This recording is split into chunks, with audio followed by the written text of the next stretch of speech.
Hello, everybody, and welcome to the Game Drain. My name is Matt, and I do like video games. And in today's video, I'm going to be doing my top 5 games of the year for 2025. It's a little bit late. I would have liked to have this out by the end of last year, but I gotta be honest, I just wasn't making any content for like a good 3 week period in December. So here we are making the video. Let's go ahead and get into it.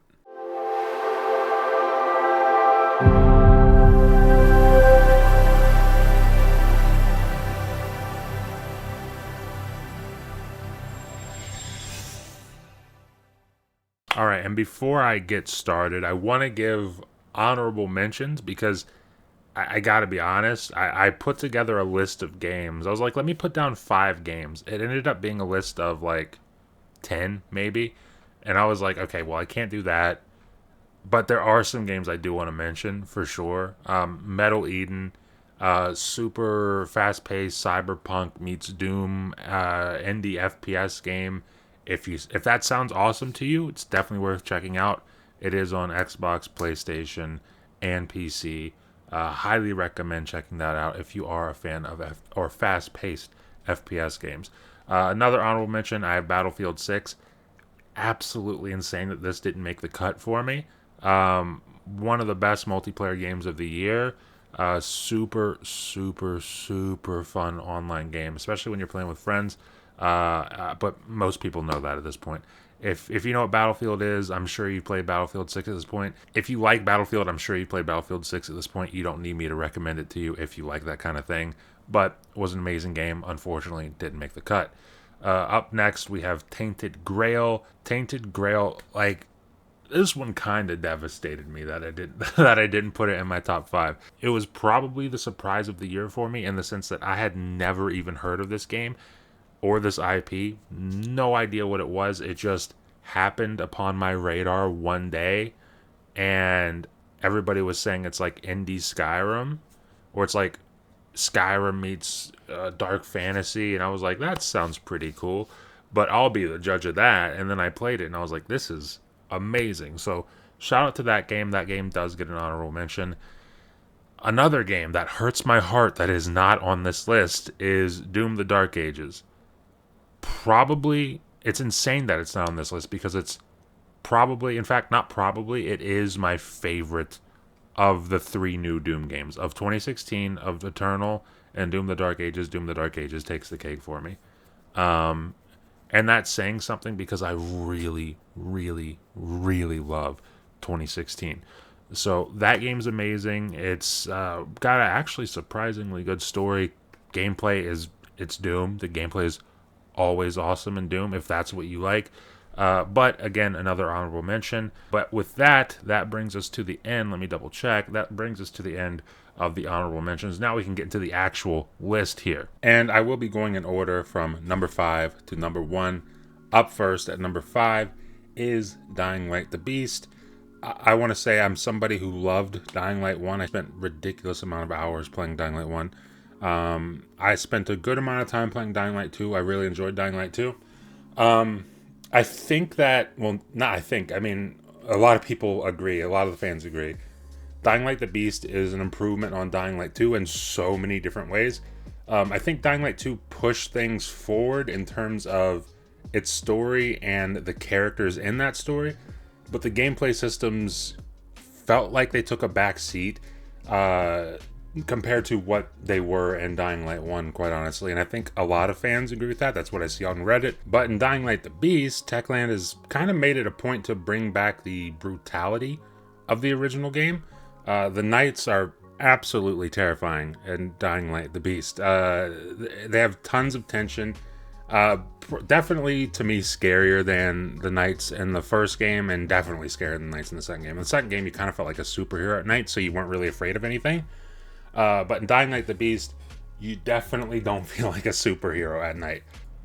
I'll also say that I don't think any zombie game is complete without some form of very good melee combat, and Dying Light the Beast, in terms of first-person melee combat, probably has some of the best that you can have generally, and it's also the best in the series in my opinion. Dying Light 1's was very good. Dying Light 2's was an improvement, and Dying Light the Beast, which is essentially the third game, is the best. It is the best in the series.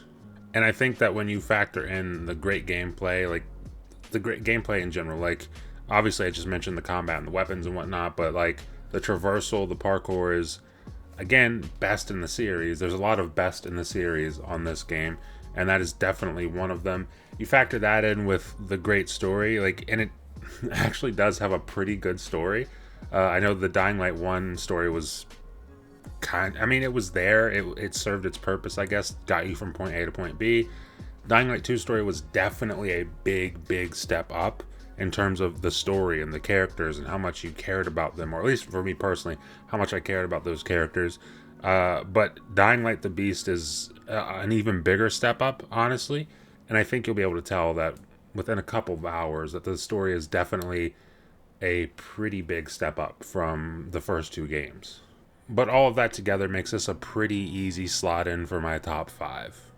And up next, sitting at number 4 on my list, I've got Outer Worlds 2, and this one was kind of a given to be at the top of my list. I've been excited for this game ever since its announcement trailer, and that was like 2022, I think. I believe, I'm not entirely sure, but it was a while ago when they announced this game, and they did it in a really funny way, so it was a really good trailer. Either way, this game is a massive improvement upon anything and everything the Outer Worlds one did well. I'll start with the flaw system. I think the flaw system in the original one wasn't that great. Like, it gave you penalties with no sort of payoff or incentive to actually accept the flaw. This game does a great job of giving you a flaw and actually making you stop and consider if you really want it. And that being said, beat the game. I've only got 4 flaws on my character, but that is 4 more flaws on my character than I had in the original game because I just didn't get flaws in the original game. An example of one of the flaws that I really love in this game is one of the flaws that I have is actually it gives you 50% bigger magazine for your guns, but if you actually empty a magazine, like if you run out of bullets in a magazine, then it does reduced damage for a brief period of time afterwards.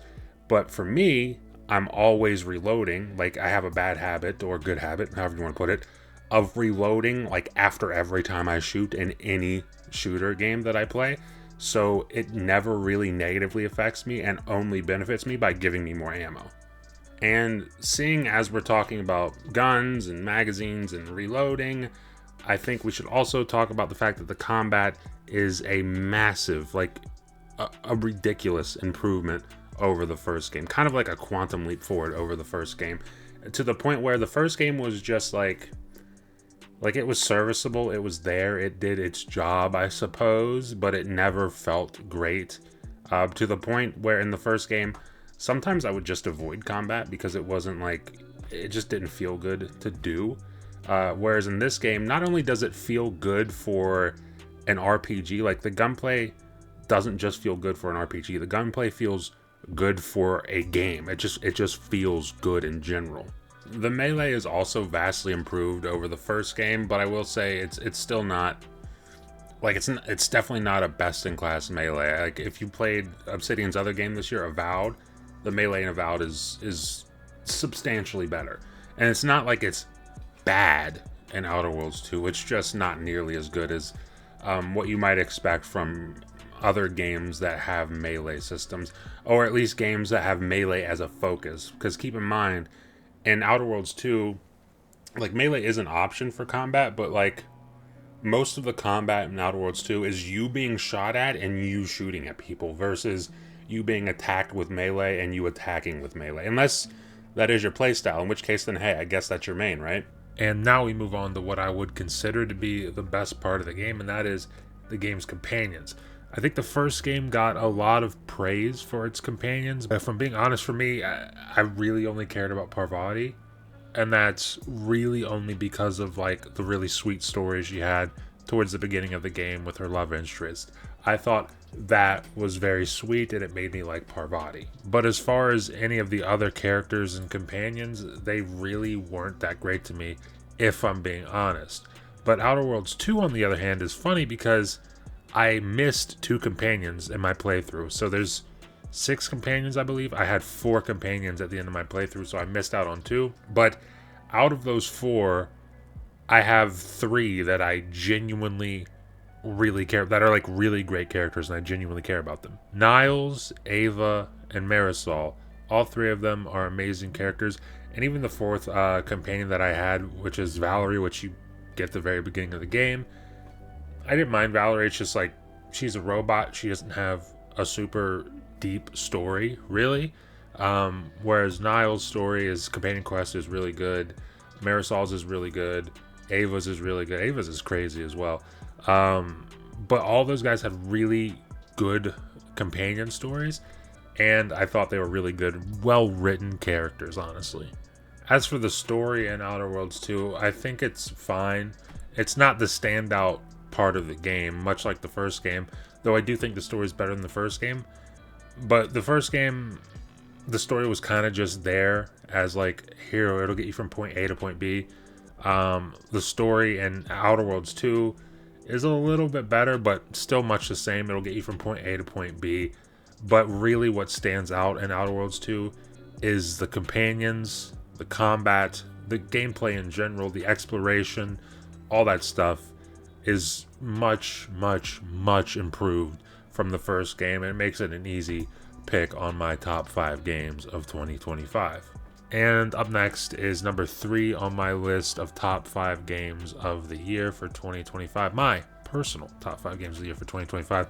And I have Oblivion Remastered sitting at number 3. And this one is a little tough because I don't love the idea of putting a remake or a remaster, whatever you want to call this. I know it's called Oblivion Remastered, but honestly, to me, it's more of a remake, a very faithful one, but it's more of a remake to me.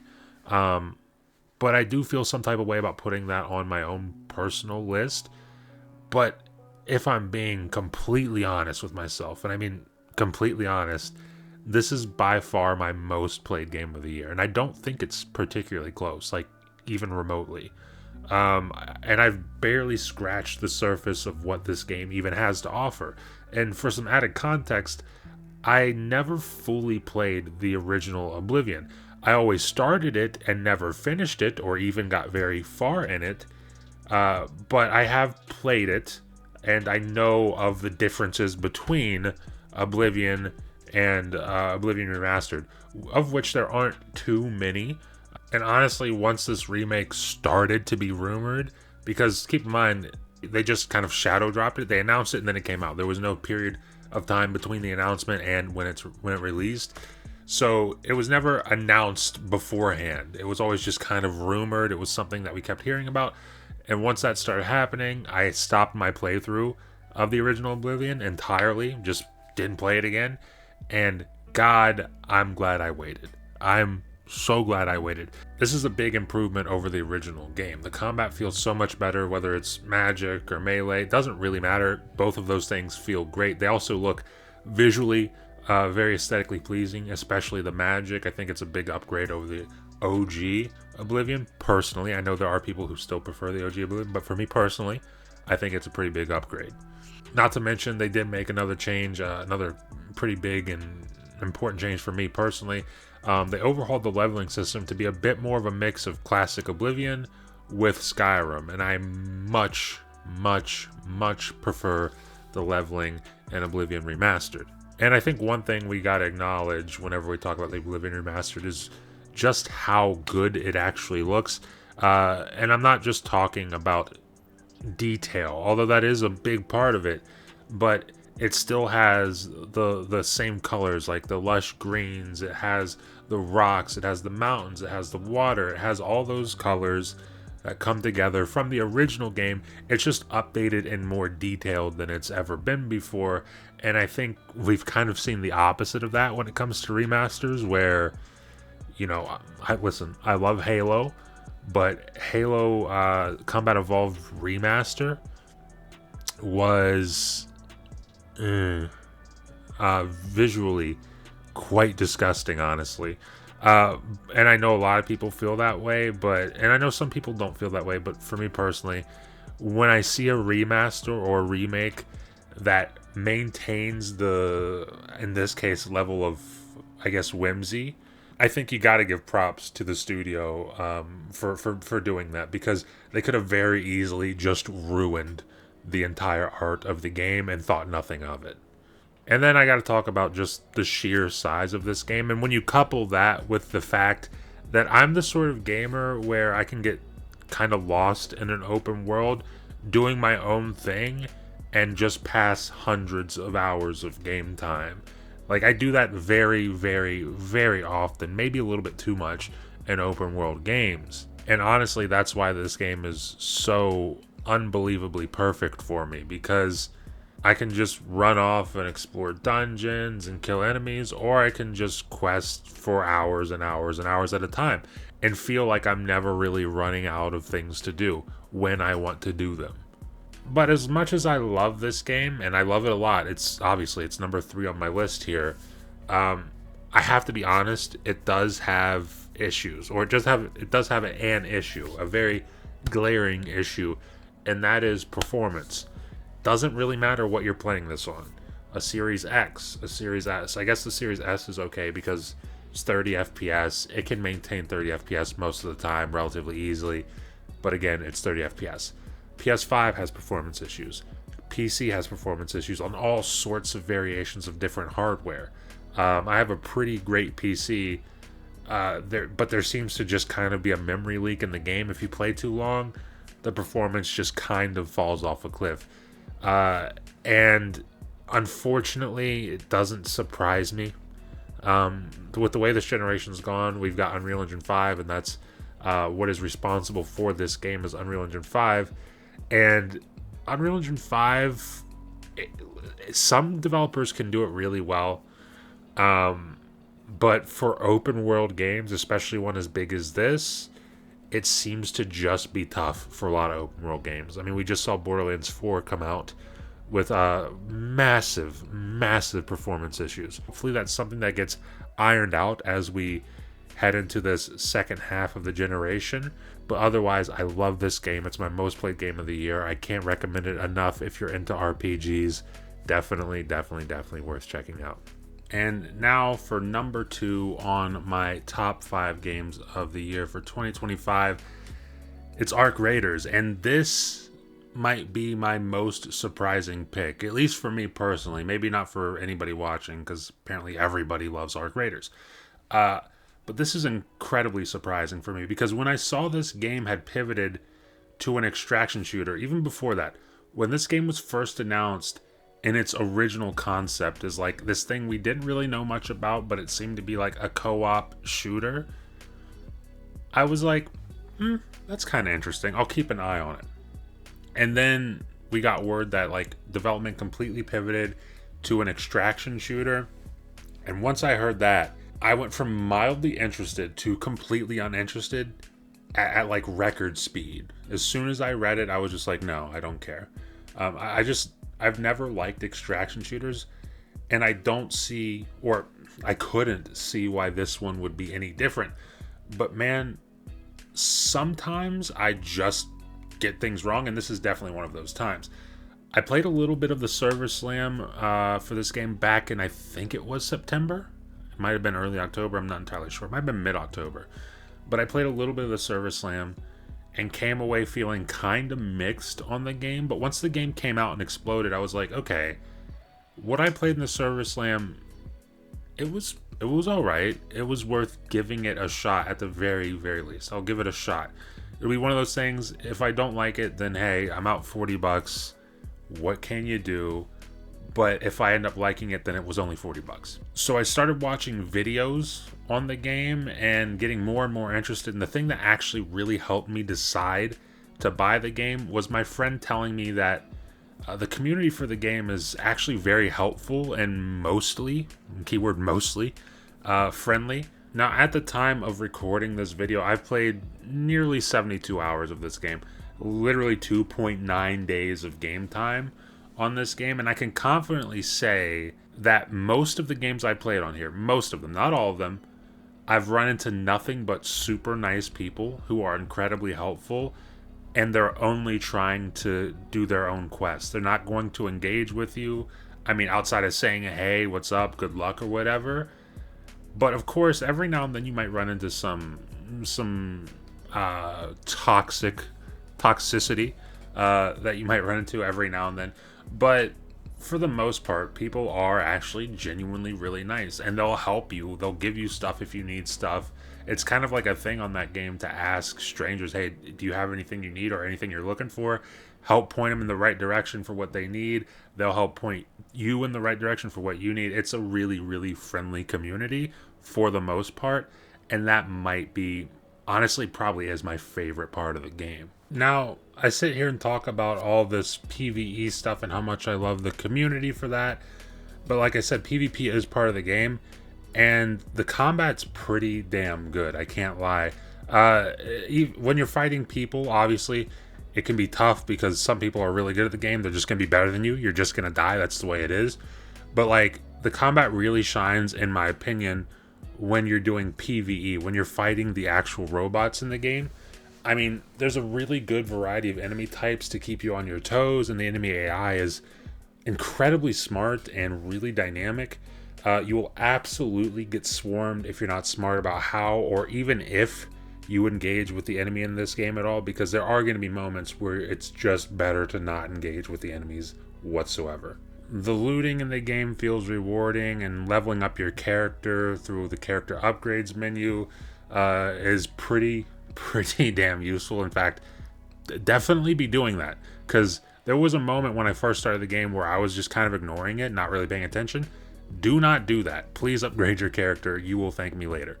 I'd also say that this is probably not a game I'd play solo, though you can play it solo, and a lot of people do play it solo and have a lot of fun doing it. It's just not how I would personally play the game. I do kind of treat this more as a co-op game. Me and my buddies typically hop in. Unfortunately, it's only up to 3 players. It would be cool if they had up to 4 players, but I mean, I guess I get it. If it's to do with balancing, then hey, they know more about that stuff than I do. I'm not going to pretend that I know more than they do. But regardless, the game is very, very fun. Apparently, whether you're playing it solo, and definitely from my experience when you're playing it with friends. So I would highly, highly, highly recommend, even if you're someone who's like, I don't like extraction shooters. Literally, that's me. I don't like extraction shooters, but for whatever reason, all of the things that come together in this game click in such a way that makes me really, really, really enjoy it. And that is exactly why it's sitting at number 2 on my top 5 games of the year for 2025. And at number 1 on my top 5 games of the year for 2025, I have Chronos: The New Dawn. This game was fantastic. There's a new sense of positivity regarding the general sentiment of Bloober Team ever since they released Silent Hill 2 Remake, which, by the way, is a game that I still need to play, and I own multiple places, and I have no reason to not play it, but I haven't played it yet. But this was their first original IP since releasing the remake, and so, of course, people were kind of on the edge of their seats, hoping to see what a newly confident Bloober original IP would look like. And I was excited for Chronos ever since we originally saw it revealed. I think it was like over a year ago. It was like last October this game was revealed. And I should probably preface this by saying that I'm not a massive horror game fan. Like, I appreciate them. I certainly don't play them all. There are a select few that I really, really enjoy. Mostly Dead Space 1 and 2. I enjoyed Callisto Protocol for what it was, but it was kind of a disappointment because I was expecting something as good as Dead Space, and it wasn't quite that. It was good, but it wasn't nearly as good as Dead Space. But besides the point, I'm still just kind of a baby when it comes to horror games, and Chronos was my first real, completely blind playthrough of a horror game, because with Dead Space 1 and 2, I mean, I didn't plan on it, but like when I was younger, I watched playthroughs of those games on YouTube. I watched people play those games just for entertainment. And then years later, like I think it was 2021, when the remake for Dead Space got announced, I was like, or 2022, I can't remember. I was like, let me go ahead and run through Dead Space series. And I got Dead Space 1 and 2, and I was like, these games are amazing. But it wasn't super scary because I kind of already knew the beats of those games and the jump scares and all that stuff, so it wasn't super scary. But Chronos was the first game I went into completely blind, had no idea it was launched. I didn't watch any videos of gameplay. I just went in completely blind. The only expectation I had for this game was that it looked kind of like if Bloober Team did Dead Space. It was like a Polish Dead Space, and I thought, that looks pretty cool. And lo and behold, that is exactly what I got. The atmosphere in this game is, honestly, it might be some of the best I've ever experienced in a video game in general. The art team just went absolutely insane on this game. It really helped. I mean, it sounds really lame to say, kind of, but it really helped with the vibes of the game. Like, obviously, it's a horror game. It's supposed to be spooky. The art team did a really good job making it spooky. Not to mention, I had fun with the combat and the different weapons that you find throughout the game. And honestly, even the base pistol, in fact, that might have been my favorite weapon, but even the base, and in fact, even the base pistol was good. And in fact, it might have been my favorite weapon by the end of the game. And that's no disrespect to any of the other weapons, because a lot of the weapons are really, really, really cool. But once you upgrade the pistol, which I highly recommend upgrading the base pistol, once you got that upgraded, it's like you're a walking tank almost. You're almost like a walking tank. But honestly, I think the cherry on top for this game was the story. And that was not something that I was expecting, because, listen, I don't know much about horror games. I know there are some horror games that people will have highly regarded as really, really good stories. I know Dead Space 1's story was pretty good. Dead Space 2 had a pretty good story. I don't have much experience with horror games, so I don't know. I don't have much experience playing a horror game and going, wow, that was a really good story. That is exactly what happened with Chronos. I played this game, came away thinking, wow, that was a pretty damn good story. And of course, I'm not going to spoil anything, but if you're someone who's into horror games and you really enjoy the Dead Space games and are looking for a bit of a Polish spin on that, then this is definitely a game worth checking out. And it is very much deserving of my number one spot on my top 5 games of the year for 2025. But guys, that was my list. If you so please, go ahead in the comments and leave your top 5 games of 2025. I would love to hear from you guys in the comments. I know Cozy Beluga is going to be making her video here soon of her top 5 games of 2025. So look forward to that. This is mine. I'm going to get up out of here. Thank you all for watching, and I will see you in the next video.